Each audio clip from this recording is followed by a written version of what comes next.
चक्र का बाप। इससे पहले ना किसी ने सुनी,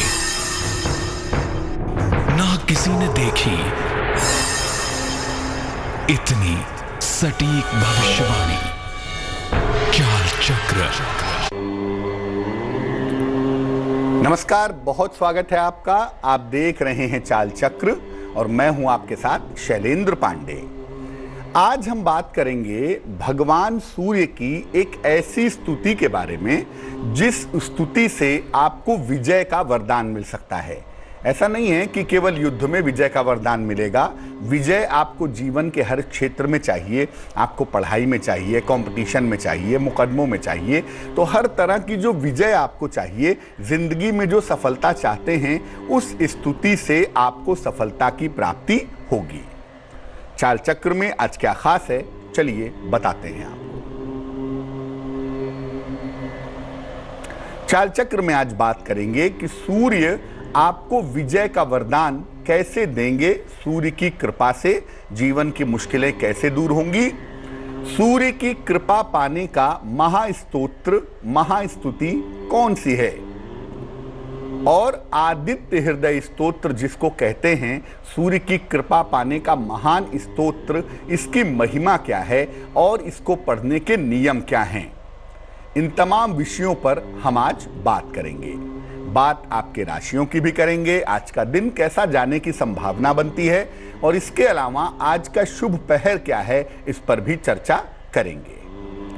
तो बात करेंगे सूर्य के महान स्तोत्र की, जिसका नाम है आदित्य हृदय स्तोत्र। लेकिन उसके पहले एक नजर डालते हैं आज के पंचांग पर। आज तिथि है पौष शुक्ल पक्ष की सप्तमी तिथि। नक्षत्र है उत्तरा भाद्रपद। चंद्रमा मीन राशि में संचरण कर रहे हैं। राहु काल का समय शाम को 4:30 से तकरीबन 6 बजे तक, और पश्चिम दिशा की तरफ आज यात्रा करने की मनाही है। लेकिन अगर यात्रा करना जरूरी है, मजबूरी है, तो जरा सा पान का पत्ता खाकर और भगवान का स्मरण करके यात्रा करेंगे तो मुश्किल से बचे रहेंगे। सूर्य की सबसे महान जो स्तुति है उसे कहते हैं आदित्य हृदय स्तोत्र। आदित्य हृदय स्तोत्र क्या है, इस पर चर्चा करेंगे। लेकिन उसके पहले तेज के तमाम दर्शकों को लोहड़ी की शुभकामनाएं देते हैं कि लोहड़ी का ये पर्व जो जीवन में नवीनता की शुरुआत करता है, जीवन में कुछ नया लेकर आता है, जीवन में उमंग और उत्साह लेकर आता है, ऐसे लोहड़ी का पर्व हम सब के लिए मंगलमय हो। लोहड़ी के पर्व का तकरीबन जो संबंध बताया जाता है वो मकर संक्रांति की तरह का ही है। इस समय फसलों के कटने का मामला भी होता है और साथ ही साथ सर्दियों के समाप्त होने का मामला भी होता है। इसलिए लोग आनंद मनाते हैं और सर्दियों में जो खाई जाने वाली चीज़ें हैं, जैसे मूंगफली है, गुड़ है, ये तमाम चीज़ें खाते हैं, तिल खाते हैं अपने आप को स्वस्थ बनाने के लिए, और लोहड़ी का पर्व मनाते हैं क्योंकि इसी समय से ऐसा माना जाता है, भारतीय परंपरा में यहाँ से खुशियों के दिन की शुरुआत होती है। तो तेज के तमाम दर्शकों को लोहड़ी पर्व की हार्दिक शुभकामनाएं। अपने विषय पर आते हैं। आदित्य हृदय स्तोत्र क्या है, पहले ये समझें। देखिए, आदित्य हृदय स्तोत्र जो है वो जहां से लिया गया है वो भगवान वाल्मीकि की रामायण की पुस्तक है। भगवान वाल्मीकि ने संस्कृत में रामायण लिखी और उसी रामायण के युद्ध कांड का 105वां सर्ग है। युद्ध कांड में अगर आप जाएंगे वाल्मीकि रामायण के, तो युद्ध कांड का 105वां जो सर्ग है वो है आदित्य हृदय स्तोत्र। ऐसा माना जाता है कि भगवान राम और रावण के युद्ध में भगवान राम को युद्ध में विजय प्राप्त करने के लिए अगस्त ऋषि द्वारा इस स्तोत्र का वर्णन किया गया था। हमारे पुराणों में, हमारे शास्त्रों में अगस्त ऋषि की महिमा के बारे में बताया गया है कि एक बार उन्होंने समुद्र ही पी लिया था पूरा पूरा। इसीलिए अगस्त ऋषि के द्वारा इस स्तोत्र का वर्णन किया गया था। इस स्तोत्र को भगवान राम को बताया गया था।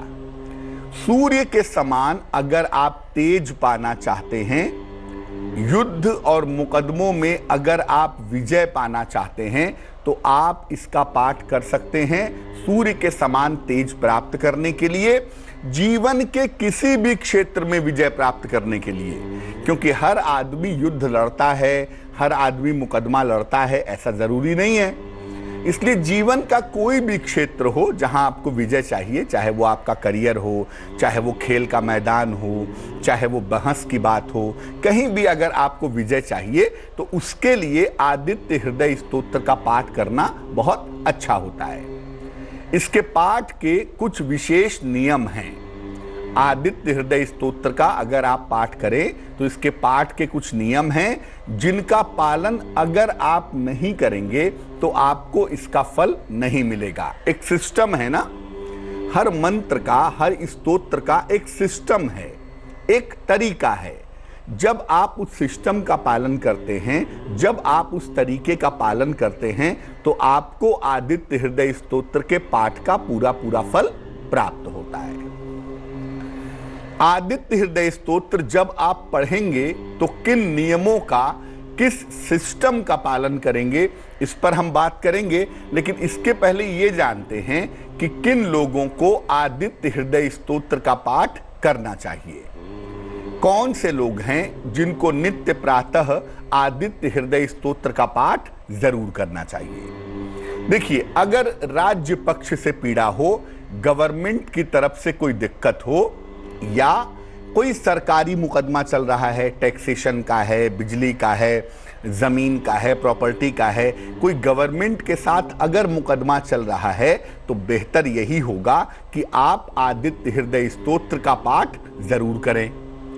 अगर आपको लगातार रोग परेशान कर रहे हों, आप लगातार बीमार रहते हों, खास तौर से हड्डियों की या आंखों की समस्या अगर आपको लगातार परेशान कर रही हो तो ऐसी दशा में भी आदित्य हृदय स्तोत्र का पाठ अच्छा होता है। सूर्य को ज्योतिष में पिता मानते हैं और ये मानते हैं कि हमारे जीवन में जो पिता की भूमिका है वही भूमिका इस सृष्टि में सूर्य की है। तो अगर आपके संबंध आपके पिता के साथ अच्छे नहीं हैं तो इस संबंध को बेहतर करने के लिए, इस संबंध को इंप्रूव करने के लिए भी आदित्य हृदय स्तोत्र का पाठ करना चाहिए। अगर आपको आंखों की समस्या गंभीर रूप से परेशान कर रही हो, आंखों में दिक्कतें आपको गंभीरता से काफी ज्यादा परेशान कर रही हो, तो ऐसी दशा में भी आदित्य हृदय स्तोत्र का पाठ करना बहुत शुभ होता है। जीवन का कोई भी बड़े से बड़ा कार्य हो, सरकारी नौकरी का सवाल हो, परीक्षा में विजय का सवाल हो, बहस में विजय का सवाल हो, या दैनिक जीवन में डेली लाइफ में भी आप चाहते हो कि हर कार्य में आपको विजय मिले, या जीवन का कोई बड़ा कार्य मौके पर आ गया है, आप चाहते हैं कि उसमें आपको सफलता मिले, तो ऐसी दशा में आदित्य हृदय स्तोत्र का पाठ करना चाहिए। जो लोग प्रशासनिक सेवा की तैयारी कर रहे हैं, यूपीएससी की तैयारी कर रहे हैं, सिविल सर्विस की तैयारी कर रहे हैं, या गवर्नमेंट जॉब की तैयारी कर रहे हैं, ऐसे लोगों को भी नित्य प्रातः आदित्य हृदय स्तोत्र का पाठ करना चाहिए। राजकीय सेवा के लिए, गवर्नमेंट जॉब के लिए आदित्य हृदय स्तोत्र का पाठ करना बेहद शुभ होता है, बहुत अच्छा होता है अगर आप इसका पाठ करें तो किन लोगों को इसका पाठ करना जरूरी है? अपनी आवश्यकता के हिसाब से, अपनी जरूरत के हिसाब से कौन से लोग आदित्य हृदय स्तोत्र का पाठ जरूर करें, वो हमने आपको बता दिया। अब ये बताते हैं कि किन राशि वालों के लिए, कौन सी राशियों के लिए इसका पाठ करना हमेशा उत्तम होता है, किन राशि वालों को इसका पाठ करने से फायदा होता है। देखिए, अगर हम मेष राशि की बात करें, आपकी राशि मेष है, तो मेष राशि वालों को शिक्षा के लिए, अपने एजुकेशन के लिए, अपनी बुद्धि के लिए, अपने ब्रेन के लिए आदित्य हृदय स्तोत्र का पाठ करना चाहिए। सिंह राशि वालों को स्वास्थ्य के लिए, अपने हेल्थ के लिए, अपने बेहतर जीवन के लिए आदित्य हृदय स्तोत्र का पाठ करना चाहिए। और धनु राशि वालों को अपने भाग्य के लिए, अपने भाग्य को मजबूत करने के लिए, अपनी किस्मत को चमकदार बनाने के लिए इसका पाठ करना बहुत अच्छा रहेगा। वृषभ राशि वालों को संपत्ति के लिए इसका पाठ करना चाहिए। अगर आप प्रॉपर्टी खरीदना चाहते हैं, प्रॉपर्टी बनाना चाहते हैं, तो ऐसी दशा में आदित्य हृदय स्तोत्र का पाठ करें। अगर आपकी राशि कन्या राशि है तो नौकरी के लिए आदित्य हृदय स्तोत्र का पाठ करें। आपको नौकरी आसानी से मिलेगी, आप बेहतर तरीके से नौकरी कर पाएंगे। और अगर आपकी राशि मकर राशि है तो अपनी लंबी आयु के लिए, अपनी लंबी उम्र के लिए और अपने अच्छे स्वास्थ्य के लिए आपको आदित्य हृदय स्तोत्र का पाठ करना चाहिए। मिथुन, तुला और कुंभ, इन 3 राशि के लोगों को अपने वैवाहिक जीवन के लिए, अपने मैरिटल लाइफ के लिए और अच्छे स्वास्थ्य के लिए आदित्य हृदय स्तोत्र का पाठ करना चाहिए।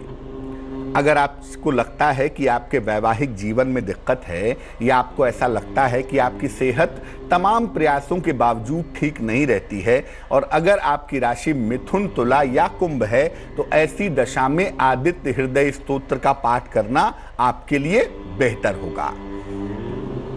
कर्क, वृश्चिक और मीन राशि वालों को उच्च पद की प्राप्ति के लिए इसका पाठ करना चाहिए। अगर आपकी राशि कर्क है, अगर आपकी राशि वृश्चिक है या आपकी राशि मीन है और आप चाहते हैं कि जीवन में उच्च पद की प्राप्ति हो तो आदित्य हृदय स्तोत्र का पाठ जरूर कीजिए। अगर आपकी कुंडली में सूर्य दूसरे, तीसरे, चौथे, छठवें, 7वें, 8वें या 12वें हो, यानी सूर्य की पोजीशन थोड़ी सी भी निगेटिव हो तो इसका पाठ करना बड़ा शुभ होता है। जिनकी कुंडलियों में सूर्य निगेटिव हो और सूर्य की वजह से समस्या आ रही हो, ऐसे लोगों को आदित्य हृदय स्तोत्र का पाठ करना निश्चित रूप से फायदेमंद होता है। अब ये जानते हैं कि आदित्य हृदय स्तोत्र का पाठ आखिर कैसे करेंगे। ये बड़ा सवाल है कि आपको पढ़ना तो है लेकिन उसका तरीका क्या है, उसका सिस्टम क्या है। आदित्य हृदय स्तोत्र का पाठ कैसे करेंगे? रविवार को उषा काल में, यानी सूर्योदय के ठीक पहले का जो समय होता है, जब बादल थोड़े लाल लाल जैसे दिखाई देते हैं कि बस अब सूर्य उगने ही वाला है, उसके ठीक पहले का जो समय है उसे उषा काल कहते हैं। तो उषा काल में अगर आप इसका पाठ करें रविवार के दिन तो बहुत अच्छा होगा। नहीं तो सूर्योदय के समय जब सूर्य उग रहा हो तब आप रोज सवेरे सूर्य के सामने भी इसका पाठ कर सकते हैं। कैसे करेंगे? पहले स्नान करें, इसके बाद सूर्य को अर्घ्य दें, सूर्य को जल दें। इसके बाद सूर्य के सामने खड़े होकर के या बैठ करके इस स्तोत्र का पाठ करें। पाठ के बाद सूर्य देव का ध्यान करें और जो भी आपकी मानसिक प्रार्थना है, जो प्रार्थना आप करना चाहते हैं, वो प्रार्थना आपको जरूर करनी चाहिए कि मेरी नौकरी की व्यवस्था हो जाए, मेरा करियर बेहतर हो जाए, मेरे जीवन की मुश्किलें दूर हो जाएं। इसके लिए आपको सूर्य का ध्यान करना जरूरी है। एक बात और बहुत इंपॉर्टेंट है, वो ये है कि जो लोग आदित्य हृदय स्तोत्र का पाठ करें, ऐसे लोग रविवार को मांसाहार, मदिरा और तेल का प्रयोग बिल्कुल भी ना करें और संभव हो तो रविवार को सूर्यास्त के बाद नमक का सेवन भी ना करें तो ज्यादा बेहतर होगा।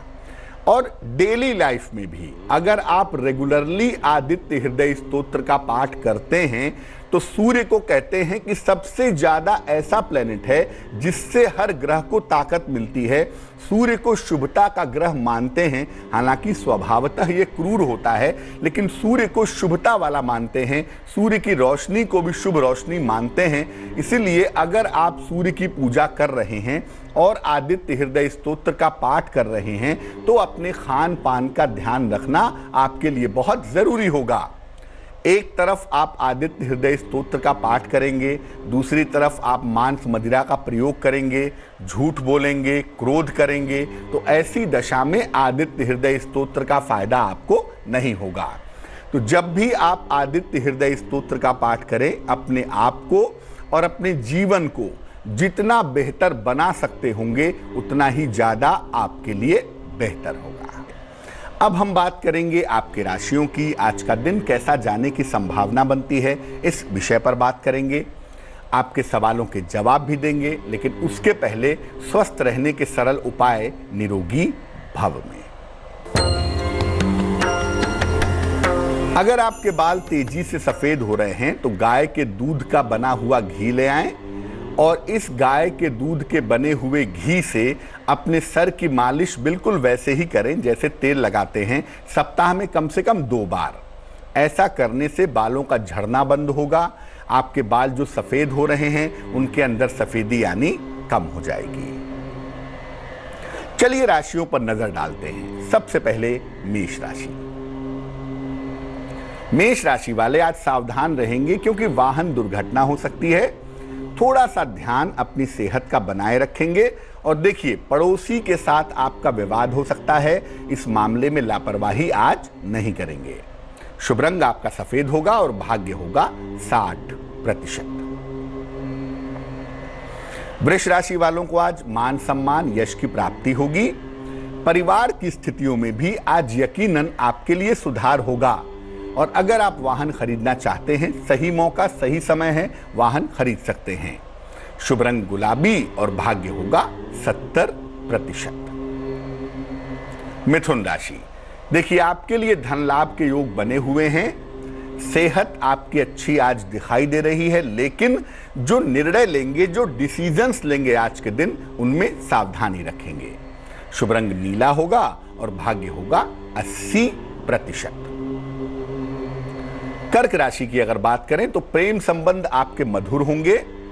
नौकरी में प्रमोशन भी दिख रहा है और धन की प्राप्ति भी दिख रही है, लेकिन साथ ही साथ लंबी यात्रा पर जाने के संकेत भी मिल रहे हैं। शुभ रंग पीला और भाग्य होगा 75%। सिंह राशि वालों के लिए नौकरी में थोड़ी सी मुश्किलें आज दिख रही हैं और आज किसी निर्धन व्यक्ति को गुड़ का दान कर दीजिएगा तो दिन आपका बेहतर होगा। शुभ रंग आपका सुनहरा यानी गोल्डन और भाग्य साथ निभाएगा 60%। कन्या राशि। देखिए, सेहत आपकी अच्छी रहेगी। कोई विवाद है, मुकदमा है, आपके पक्ष में आएगा। कोई नई जिम्मेदारी भी आपको इस समय मिल सकती है। शुभ रंग जिसका इस्तेमाल करेंगे वो होगा क्रीम और भाग्य साथ निभाएगा 70%। तुला राशि वाले आज काफी व्यस्त रहेंगे। नौकरी में नए अवसर भी आपको मिलने वाले हैं। सबसे राहत की बात यह है कि अचानक धन की प्राप्ति होगी। दिन आपका बेहतर हो जाएगा। शुभ रंग आसमानी और भाग्य होगा 65%। वृश्चिक राशि वालों को मजबूरी में या जैसे भी आज बड़े निर्णय लेने पड़ेंगे। काम का बड़ा और नया अवसर भी आपको मिलेगा। मानसिक परेशानियां हालांकि आपकी पहले से कम होंगी, दूर होंगी। शुभ रंग बैगनी और भाग्य होगा 75%। धनु राशि वालों के क्रोध से निकट के संबंध बिगड़ सकते हैं। संतान के कारण आपका मन आज परेशान हो सकता है। अपनी वाणी और क्रोध पर काबू रखिएगा। शुभ रंग हरा और भाग्य होगा 60%। मकर राशि वालों की हड्डियों की समस्या में सुधार होगा। संतान को लेकर के चिंताएं दूर होंगी, लेकिन अपने वाणी पर और अपने स्वभाव पर नियंत्रण बनाए रखें। शुभ रंग लाल और भाग्य होगा 70%। कुंभ राशि। सेहत में आपके सुधार होगा। करियर में आपको सफलता मिलेगी और सबसे बढ़कर के अचानक धन की प्राप्ति होगी। शुभ रंग नीला और भाग्य होगा 80%। मीन राशि वालों की पारिवारिक समस्याएं दूर होंगी। नौकरी में नया और बेहतर परिवर्तन हो सकता है। किसी महत्वपूर्ण व्यक्ति से आपकी भेंट होगी। आपका दिन अच्छा हो जाएगा। शुभ रंग धानी और भाग्य होगा 90%। एक दर्शक जुड़ रही हैं हमारे साथ, स्वाति हैं भिवानी से, उनसे बात करते हैं। स्वाति बताइए। हेलो, नमस्कार पंडित जी। जी नमस्कार। मुझे अपने पापा के बारे में पूछना है कुछ। जन्म तारीख काफी पता है टाइम- उनकी? हाँ हाँ जी, बताइए। 11/12/61। और उनको ना कुछ टाइम पहले बहुत बड़ा लॉस हुआ था प्रॉपर्टी का। और समय बताइए, समय। समय सुबह 4:30 बजे, भिवानी। और कहाँ पे जन्म हुआ है? भिवानी।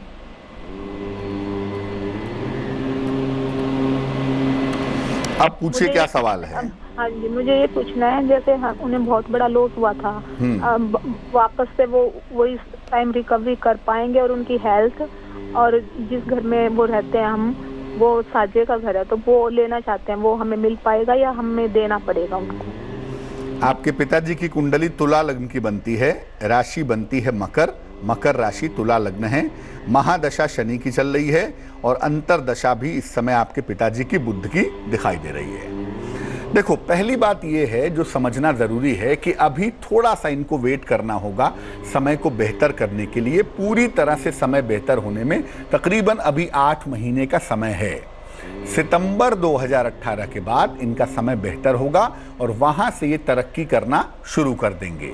और जो मकान आप खरीदना चाहती हैं या जो चाहती हैं कि मकान आपके पिताजी खरीद लें और दूसरे प्रॉपर्टी को, दूसरे पक्षकार को पैसे दे दें, ऐसी स्थिति 2020 में दिखाई दे रही है।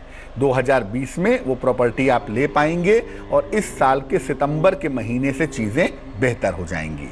फिलहाल आप अपने पिताजी को कहें कि वो एक पन्ना बनवा करके पहन लें, 6-7 रत्ती का पन्ना, चांदी की अंगूठी में, दाहिने हाथ की सबसे छोटी उंगली में। बुधवार की शाम को पन्ना पहनने से इनको लाभ होगा। और रोज सुबह और रोज शाम 108 बार शनि मंत्र का जप करें, ओम शं शनैश्चराय नमः, तो निश्चित रूप से फायदा होगा। शोभा जी जुड़ रही हैं हमारे साथ वाराणसी से। शोभा जी से बात करते हैं। शोभा जी बताइए। हाँ, नमस्ते पंडित जी। नमस्कार, बताइए। हाँ, पंडित जी, मेरा छोटा लड़का जो है नीट की तैयारी कर रहा है, जिसका मई में पेपर है, क्या वो क्वालिफाई कर पाएगा कि नहीं? जन्म की तारीख क्या है बेटे की? 10/12/1999, गोपालगंज बिहार में। समय क्या है? 8:50 सुबह। और जन्म स्थान आप बता रही हैं गोपालगंज बिहार। जी जी। नेट यानी मेडिकल की तैयारी कर रहा है? जी जी, मेडिकल की तैयारी कर रहा है। देखिए, आपके बेटे की जो कुंडली बनती है इसमें जो मेडिकल की संभावनाएं हैं वो थोड़ी कमजोर हैं। धनु राशि है, धनु लग्न है इनका, और महादशा के हिसाब से इस कुंडली में मेडिकल में जाने की जो संभावनाएं हैं वो थोड़ी कमजोर दिखाई देती हैं। लेकिन मेडिकल से मिलते जुलते क्षेत्रों में, जैसे ये बायोटेक्नोलॉजी में चले जाएं, माइक्रोबायोलॉजी में चले जाएं, फार्मासिस्ट बन जाएं, फार्मेसी कर लें, ऐसे किसी क्षेत्र में सफलता पाने की संभावना इनके लिए निश्चित रूप से दिखाई दे रही है।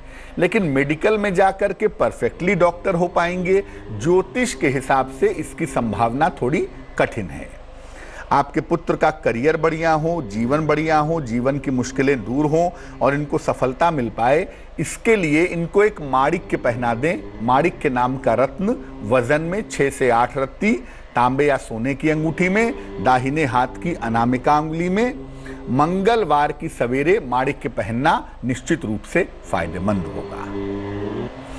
एक दर्शक जुड़ रहे हैं हमारे साथ, गुजरात से नीलेश हैं, उनसे बात करते हैं। नीलेश जी बताइए। प्रणाम सर जी नमस्कार। डेट ऑफ बर्थ है 4 अगस्त 1998। समय बताएं नीलेश। सुबह 5:05। और कहाँ पे जन्म हुआ है? नडियाद। नडियाड। हाँ पूछिए सवाल क्या है? पंडित जी, मानसिक रूप से बहुत परेशान हो गई, मानसिक समस्याएं बहुत परेशान कर रही है। जिंदगी में शांति नहीं, पता नहीं क्या होगा। कुंडली जो आपकी नीलेश बनती है वो कर्क लग्न की है, राशि आपकी मेष बनती है, महादशा इस समय चंद्रमा की चल रही है और अंतरदशा आपकी राहु की चल रही है तकरीबन फरवरी 2020 तक।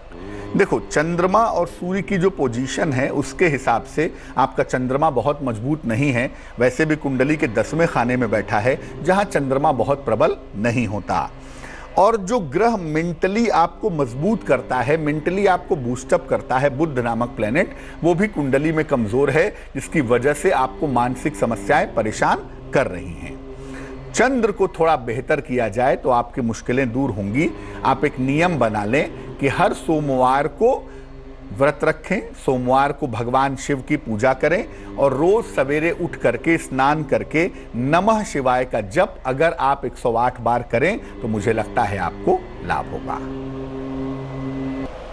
चलिए अब बात कर लेते हैं उनकी जिनका आज जन्मदिन है। जिन लोगों का जन्मदिन है उन्हें हम सब की तरफ से जन्मदिन की हार्दिक शुभकामनाएं। आपको बता दूं कि आने वाले साल में करियर में बड़े बदलाव होंगे। सेहत की स्थिति आपकी पहले की तुलना में काफी बेहतर रहेगी। स्वास्थ्य इस साल अच्छा रहेगा, लेकिन विवाह अभी नहीं होगा और संपत्ति बनाने में भी थोड़ा सा विलंब इस साल में दिखाई दे रहा है। इसके अलावा आपकी बहुत सारी यात्राएं इस साल में दिख रही हैं। ऐसा लगता है कि बहुत सारी यात्राओं पर भी आप जाएंगे। क्या करना चाहिए? देखिए, इस साल को बेहतर बनाने के लिए छोटा सा काम करना है आपको। पूरे साल भर भगवान सूर्य को जल अगर आप अर्पित करते रहें तो आपके लिए बहुत सुंदर रहेगा। चलिए अब जान लेते हैं आज का महत्वपूर्ण समय शुभ पहर में। आज का शुभ पहर है शाम को 7 बजे से रात को 8:30 तक। इस समय में अपने घर के मंदिर में चौमुखी दीपक जलाएं, घी का या तिल के तेल का। ऐसा करने से आपको नाम और यश मिलेगा। लेकिन समय फिर से नोट करें, समय होगा शाम को 7 बजे से रात के 8:30 के बीच में। तो आज के लिए चाल चक्र में बस इतना ही। मुझे दीजिए इजाजत। स्वस्थ रहिए, प्रसन्न रहिए, अपना बहुत ख्याल रखिए और आगे देखिए रिश्तों की कहानी संजय सिन्हा के साथ। नमस्कार। लेटेस्ट खबरों के लिए यूं ही देखते रहिए तेज, और इस वीडियो के पसंद आने पर लाइक, शेयर एंड सब्सक्राइब करना ना भूलें।